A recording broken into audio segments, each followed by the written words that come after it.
Hello बच्चों, कक्षा 7 के विज्ञान की क्लास में आपका स्वागत है। हम अभी तक कक्षा 7 के विज्ञान की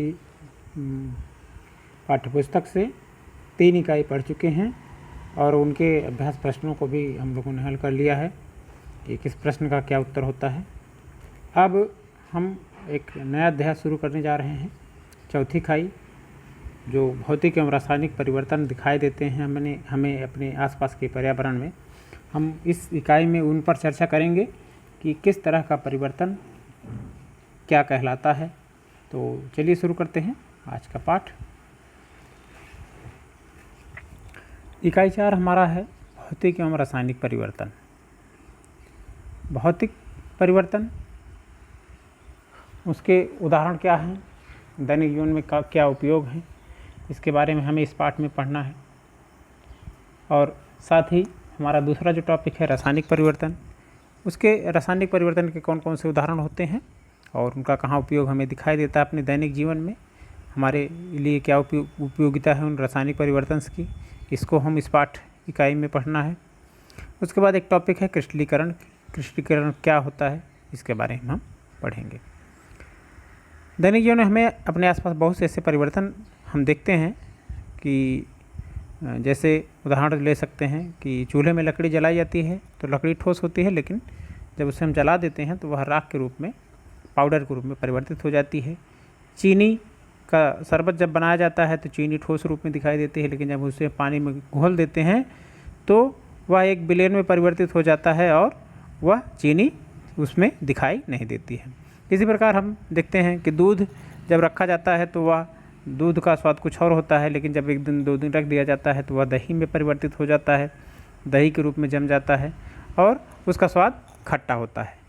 तो इसी तरह के अनेक परिवर्तन हमें अपने चारों ओर के परिवेश में दिखाई देते हैं। यह जो परिवर्तन होते हैं यह मुख्य रूप से 2 प्रकार के होते हैं। एक परिवर्तन कहलाता है भौतिक परिवर्तन और दूसरा परिवर्तन कहलाता है रासायनिक परिवर्तन। तो कौन से परिवर्तन भौतिक परिवर्तन होते हैं और कौन से परिवर्तन रासायनिक परिवर्तन होते हैं, हम इस इकाई में इस पर चर्चा करेंगे। पहले देखते हैं भौतिक परिवर्तन। उसके लिए, उसको समझने के लिए हम दैनिक जीवन में दिखाई देने वाली सामान्य उदाहरणों पे चर्चा करेंगे जो कि इस तालिका में दिए गए हैं। दैनिक जीवन में कौन कौन से ऐसे परिवर्तन हैं जो हम देखते हैं सामान्य रूप से।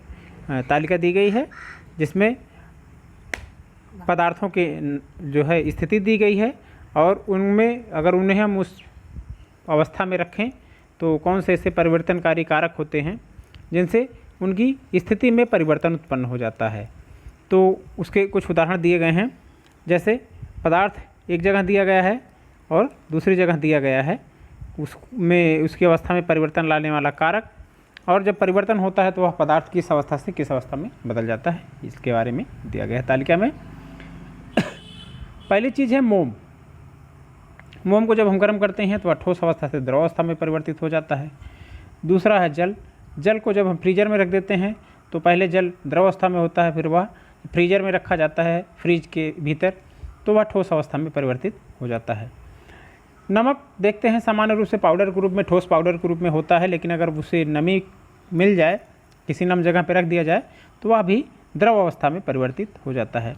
वो उसकी बूंदें दिखाई देती हैं सुबह सुबह हमें बाहर निकलते हैं तो, लेकिन जब उन पर सूर्य का प्रकाश पड़ता है तो वह उसकी बूंदें भाप बनकर गायब हो जाती हैं, उड़ जाती हैं। ऐसे ही नेफ्थलीन बाल होती हैं, वह भी ठोस अवस्था में होती हैं, लेकिन खुले में रखने पर वाष्प के रूप में उड़ जाती हैं। फोटोक्रोमेटिक चश्मा होता है, जो कुछ ऐसे चश्मे होते हैं जिनमें धूप में जाने पे उनके जो लेंस लगे होते हैं उनके रंग में परिवर्तन हो जाता है। तो पहले वह रंगहीन होते हैं, लेकिन जब धूप में जाते हैं तो वह कुछ रंगीन कलर के दिखाई देने लगते हैं। तो यह कुछ ऐसे परिवर्तन हैं जो हम अपने दैनिक जीवन में अपने आसपास के परिवेश में देखते हैं। यह जो परिवर्तन हो रहे हैं, किसी की अवस्था बदल रही है, ठोस से द्रव या द्रव से ठोस, और कहीं रंग बदल रहा है कि रंगहीन था रंगीन हो गया, ये परिवर्तन जो होते हैं, यह परिवर्तन किस तरह के परिवर्तन होते हैं, इस तालिका से हमें इसके बारे में समझने में आसानी रहेगी। और एक उदाहरण देख लेते हैं कि 1-2 चम्मच नमक ले लें और उसे कटोरी में थोड़ा सा पानी लेकर उस नमक को घोल लें उस पानी में, कटोरी के भीतर, और इस घोल को तब तक गर्म करें जब तक सारा पानी वाष्पित न हो जाए। तो हम क्या देखते हैं कि जो वह बर्तन होता है जिसमें हम नमक घोले थे, उसमें से जो जब सारा पानी निकल जाता है तो एक उसमें थोड़ा सा पाउडर के रूप में बच जाता है। फिर से वह हमें नमक जो द्रव अवस्था में बदल गया था वह से गर्म करने पर फिर से ठोस अवस्था में परिवर्तित हो जाता है। ऐसे ही जो बीकर की तली जिसमें हमने लिया था उसमें ठोस अवस्था में हमें नमक प्राप्त हो गया। इसी तरह कुछ मोम का टुकड़ा ले करके हम कर सकते हैं। उसे हम अगर गर्म करेंगे तो वह द्रव अवस्था में परिवर्तित हो जाएगा, फिर अगर ठंडा करेंगे तो ठोस अवस्था में बदल जाएगा। तो यह कुछ ऐसे भी परिवर्तन होते हैं जिनमें कि यह अवस्था तो बदलती रहती है। तमाम ऐसे पदार्थ हमें दिखाई देते हैं जो अभी उदाहरण हमने देखा तालिका में। इनमें पदार्थ की अवस्था द्रव से ठोस, ठोस से द्रव या द्रव से गैस, इनमें परिवर्तन होता रहता है। अगर हम इनकी अवस्था में परिवर्तन लाने वाले कारक को हटा देते हैं तो जो वह वस्तु है वह पुनः अपनी पूर्व अवस्था में आ सकती है। तो यह परिवर्तन जो होता है जिसमें वस्तु अपनी पूर्व अवस्था में पुनः वापस आ सकती है, वह परिवर्तन भौतिक परिवर्तन कहलाता है। जैसे हमने देखा कि बर्फ़ को, पानी को जब हम फ्रीजर में रखते हैं तो वह ठंडा होकर बर्फ़ के रूप में परिवर्तित हो जाता है, लेकिन अगर फ्रीजर से बाहर निकाल लेते हैं तो वह फिर पानी के रूप में बदल जाता है। तो इस तरह के जो परिवर्तन होते हैं जिसमें जो परिवर्तन लाने वाला कारक है उसको हटाने पर पुनः पदार्थ अपनी पूर्व अवस्था में लौट सकता है, इस तरह का परिवर्तन भौतिक परिवर्तन कहलाता है। तो इसको हम परिभाषा के रूप में इस तरह लिख सकते हैं कि भौतिक परिवर्तन पदार्थ का रूप, भौतिक परिवर्तन में पदार्थ का रूप बदल जाता है परंतु कोई नया पदार्थ नहीं बनता है। भौतिक परिवर्तन के पश्चात सामान्यतः पदार्थ की पूर्व स्थिति पुनः प्राप्त की जा सकती है।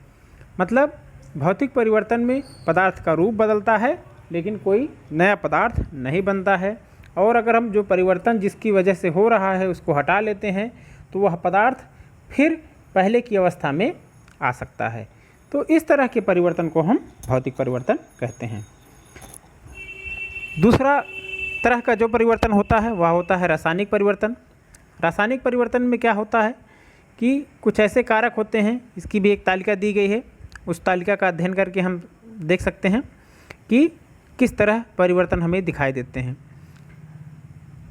एक कागज़ का टुकड़ा लेते हैं और उसमें एक परिवर्तनकारी कारक, जैसे कि उसे आग के संपर्क में जब हम लाते हैं तो वह पहले तो सफ़ेद रूप में दिखाई देता है कागज़ हमें, लेकिन जब हम उसे जला देते हैं तो जलाने के बाद वह पुनः काले रंग की राख में परिवर्तित हो जाता है।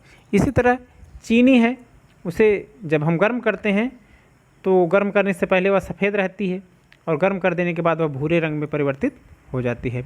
इसी तरह चूने का पानी जो होता है उसमें जब हम मुंह से फूंक मारते हैं तो पहले वह चूने का पानी रंगहीन होता है, लेकिन मुंह से फूंक मारने पर वह दूधिया रंग में परिवर्तित हो जाता है।